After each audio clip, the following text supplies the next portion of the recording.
আজকের আবহাওয়ার খবর।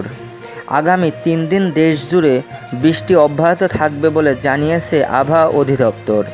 সেই সঙ্গে কোথাও কোথাও অতি ভারী বর্ষণের শঙ্কা রয়েছে বলেও সংস্থাটি জানিয়েছে। রবিবার সকাল 9টা থেকে পরবর্তী 72 ঘন্টার পূর্বাভাসে এমন তথ্য জানানো হয়েছে। 3 দিনের পূর্বাভাসে বলা হয়েছে, আজ রবিবার থেকে আগামী মঙ্গলবার পর্যন্ত দেশের সব বিভাগের বিভিন্ন স্থানে অস্থায়ীভাবে দমকা অথবা ঝোড়ো হাওয়াসহ হালকা থেকে মাঝারি ধরনের বৃষ্টি বা বজ্রবৃষ্টি হতে পারে। এ সময় দেশের কোথাও কোথাও ভারী থেকে অতি ভারী বর্ষণ হতে পারে। এছাড়া আজ সারা দেশে দিন ও রাতের তাপমাত্রা প্রায় অপরিবর্তিত থাকতে পারে। তবে সোমবার সারা দেশে দিন ও রাতের তাপমাত্রা 1 থেকে 3 ডিগ্রি সেলসিয়াস পর্যন্ত বাড়তে পারে।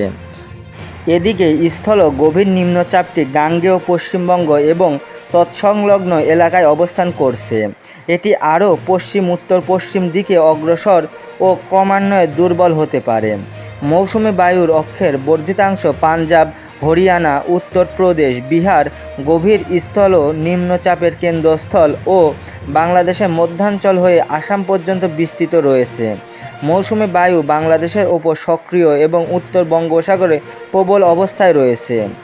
এদিকে আজ রবিবার সকাল 6টা পর্যন্ত গত 24 ঘন্টায় পটুয়াখালীতে দেশের সর্বোচ্চ বৃষ্টিপাত হয়েছে 223 মিলিমিটার। অন্যদিকে গতকাল শনিবার রাত থেকে আজ রবিবার এখন পর্যন্ত রাজধানীতে টানা বৃষ্টি হচ্ছে। ধন্যবাদ সবাইকে, দেখা হবে পরবর্তী ভিডিওতে।